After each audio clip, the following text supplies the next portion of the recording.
on the line. He's my partner. And I wanted to get him on here, obviously, so we can, obviously, have a conversation in between all three of us to see if we can figure out a solution. Sounds good. Hey, Wade, how you doing? Good. How are you? I'm fantastic. Things are going well over here. Thanks for asking. I didn't know if we caught you at a bad time. You have a few minutes. I just wanted to chat with you. Yeah, I'm good. Okay, perfect. Lock it up. Perfect.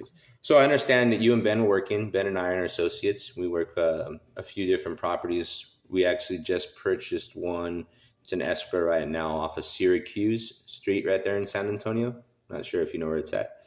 Haven't heard that one. Yeah, it's a very unique property actually. It's 4,800 square feet with 1,200 square feet in the attic space that we're going to be turning into possibly like a group home.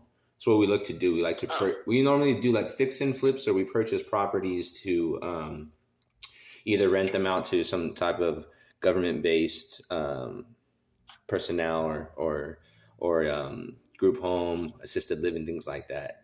Just wanted to touch base with your home. I know that it's a fairly large home. I just want to make sure I have the right information. It's 6 bedroom, 3 bath, or 3.5 bathroom? 3.5. 3.5 bathroom. And then your square footage on that is 4,213 square feet. Does that sound right? That sounds about right. Originally, when we bought the house, the appraisal, it showed 4,300 something, and I just bought the house, and I was contesting my taxes for the tax bill, and it was really weird. I don't know if you've ever done that process. The big guy goes, "What if I drop the square footage down to whatever?" And he just knocked off like 150 square feet just to allow me to leave, kind of thing. Have you ever heard of that?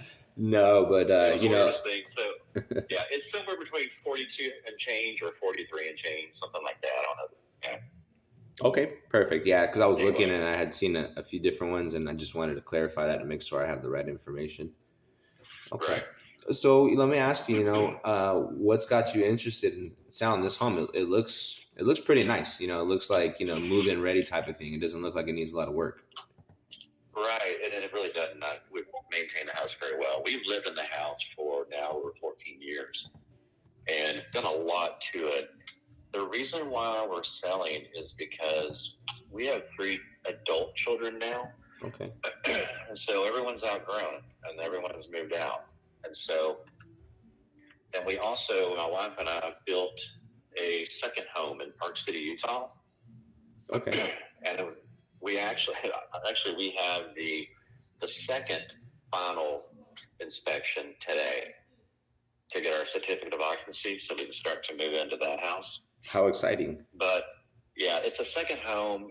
My wife and I, we're self-employed, and we're by trade, we're financial advisors. We own a wealth management firm here in San Antonio, Texas. Okay. And so one of the silver linings of the pandemic was Zoom.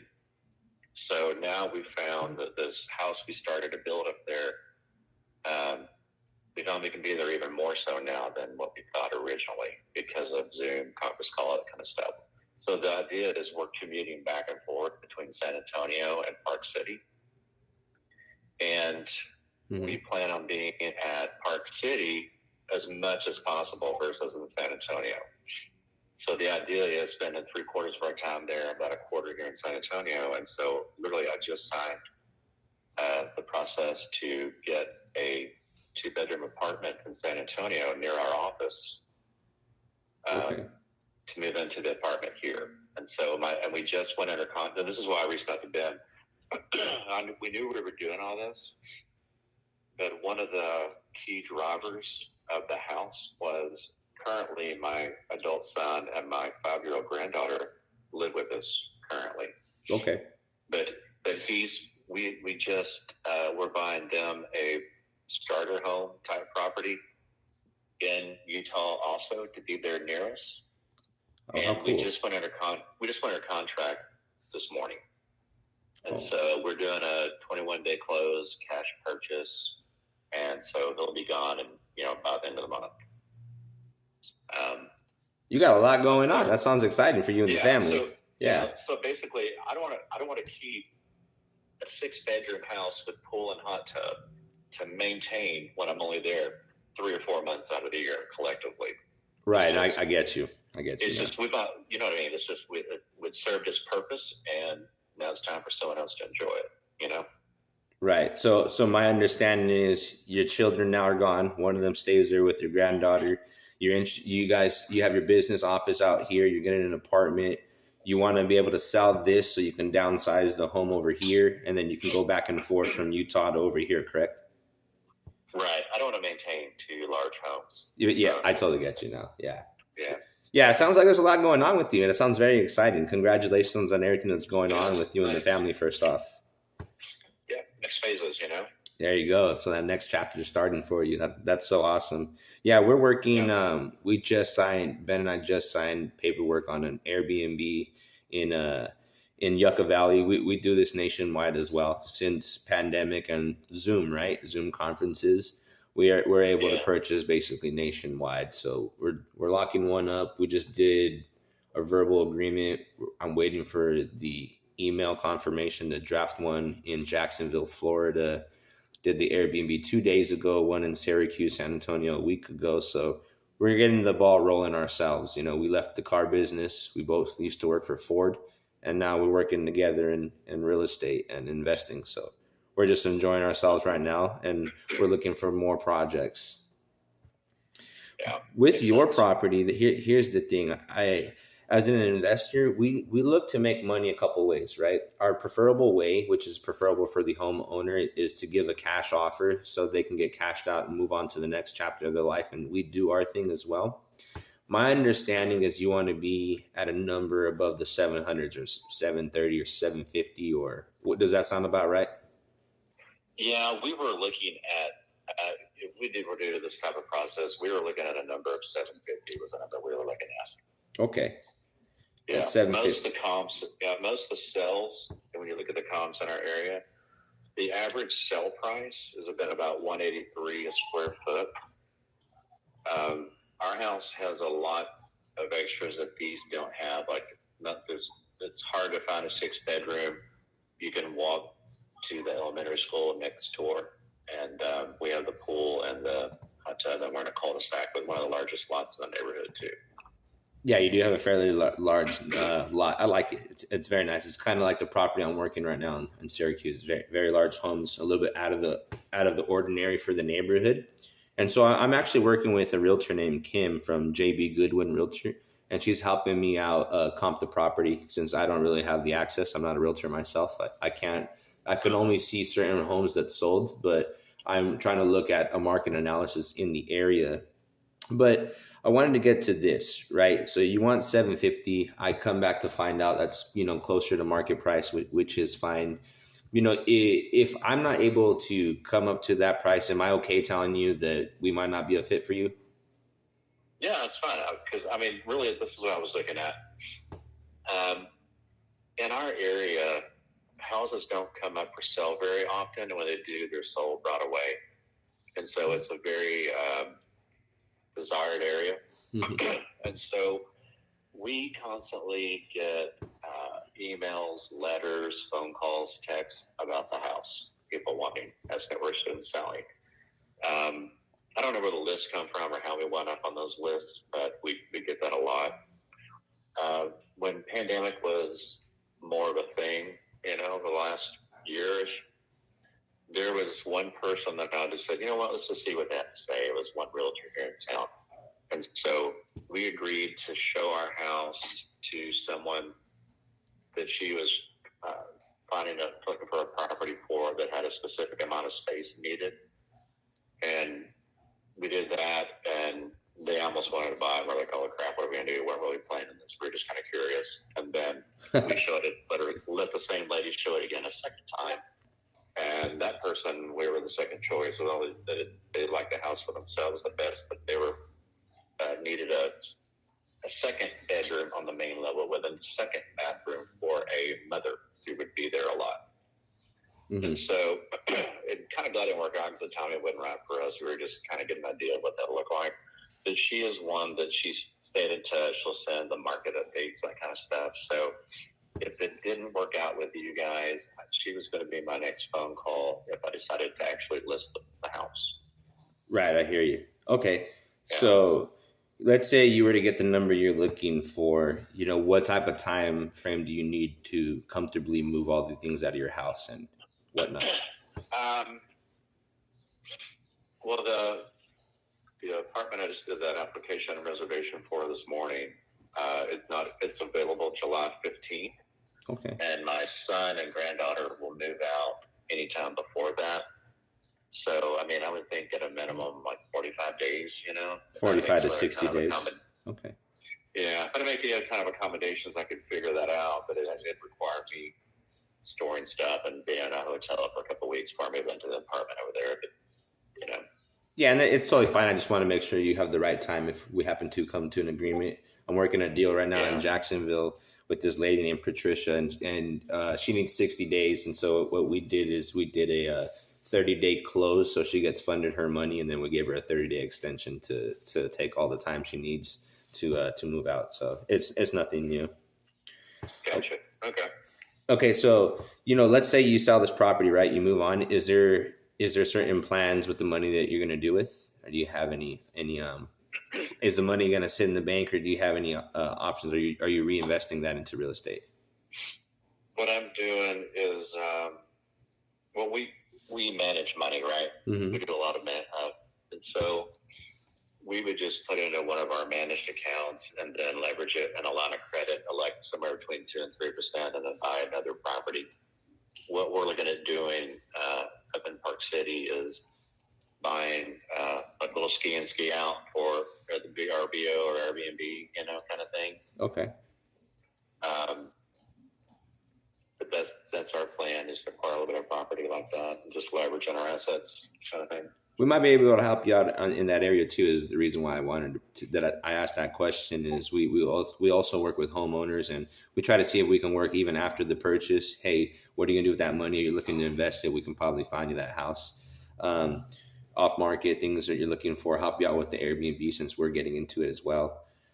That's just a little bit of extra value. Here's where I'm looking at on the numbers. I'm still waiting for the realtor to pass me over the market analysis, but knowing that that is closer to market price, I might not be your cash buyer. If you were to list this so you can get that price, is that something you'd do, or you would call that lady that you said you had that was open to buying it at that price? I think I would need to weigh both options. There is a convenience of not having to have people track through the house and schedule viewings or showings and all that stuff while you're still living in it or in it some of the time, versus having a private buyer, or whatever you want to call that terminology, to where you already have your stuff done and you have your deadline of when you move out, and it's less of a hassle. For me, it's all about the bottom number, the final number, because let's just say with a realtor, they say we should list it based on our comps at 775, right? Mm-hmm. And I don't know, let's say we get multiple offers and it winds up going, I don't know, 10% over market, over listing or something like that. Now I don't know, let's just say we're in the low 800s. This is an example, or just call it 800 for simple purposes. Okay. Well, 800 minus realtor fee equals about roughly 750. So I would factor that in if the scenario does not have a listing, or an agent fee, the commission. Yeah, I think the national average right now for homes being sold is like, with commissions and escrow and title fees, I think it's closer to like 11%. With everything, and even at 6% of 800, I don't know what that is. Let me see.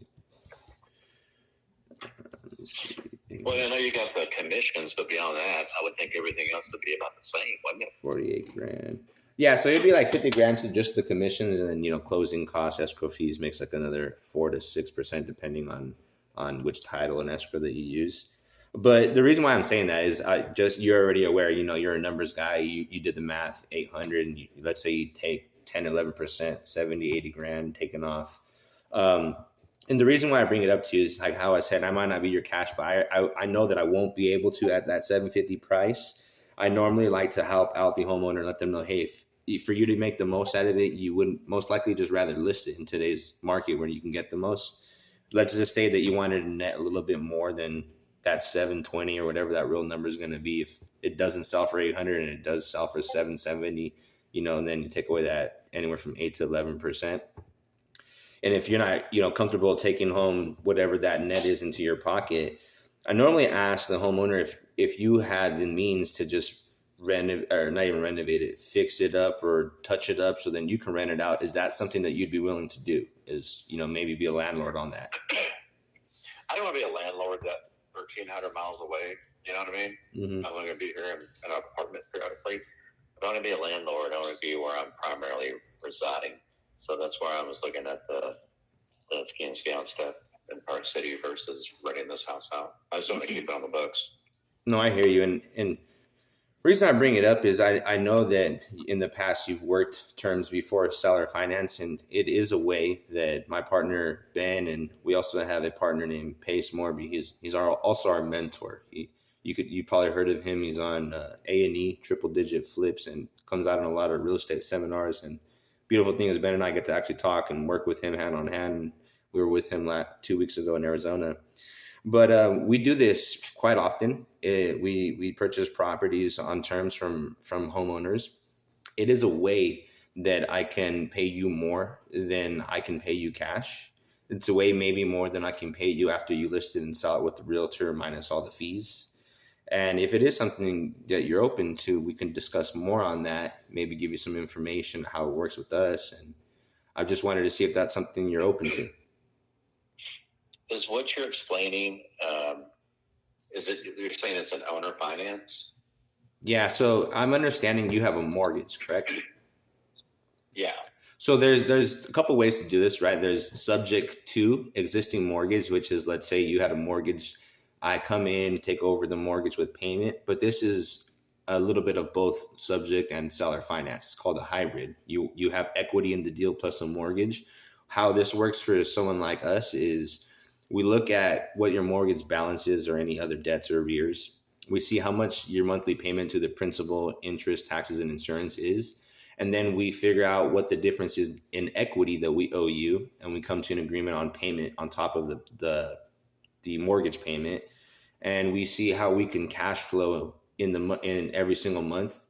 And if we make some money every single month, that's a way that we can, incentivize you by paying you more.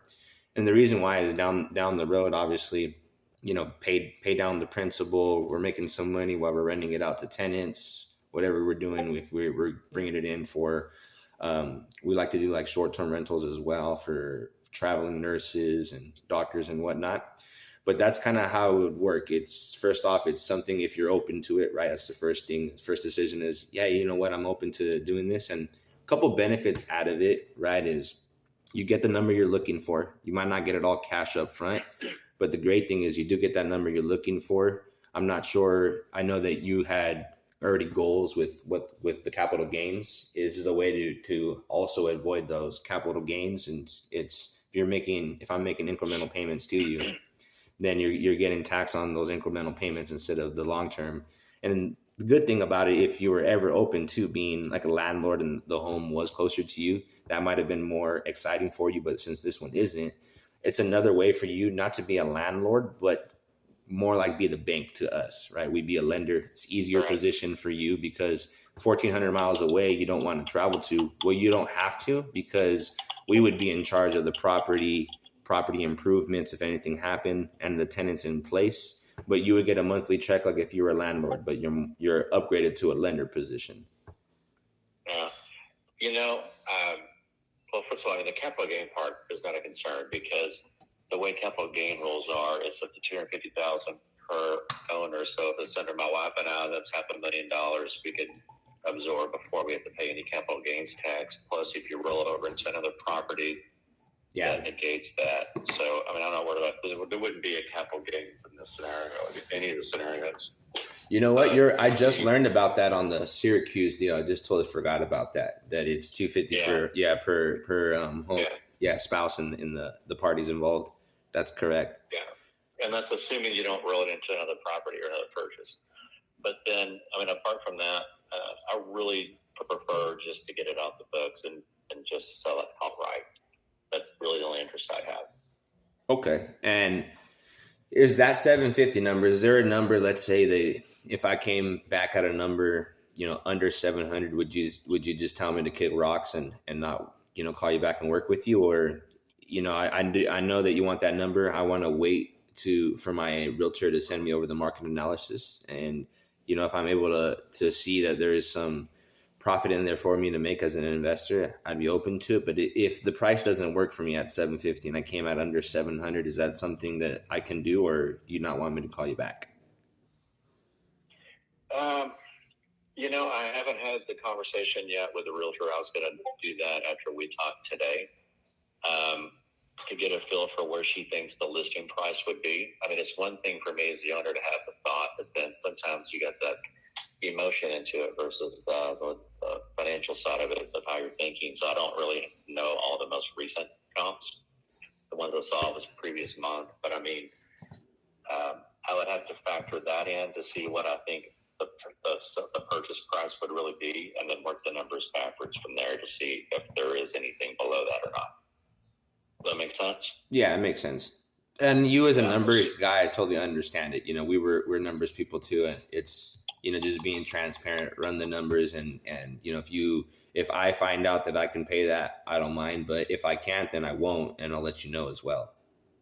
Right. I mean, I would entertain it. I mean, if you're waiting on getting that back and then have an idea, I'm still open to the conversation, especially since I haven't talked with the realtor yet. This is going to be my next call after this. Okay.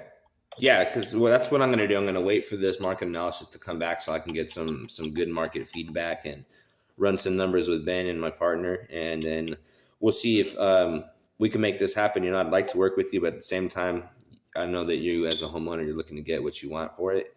And I don't mind that either, So if there's a way that we can fit in and work together, we can, and we will. Yeah, I'm open to that.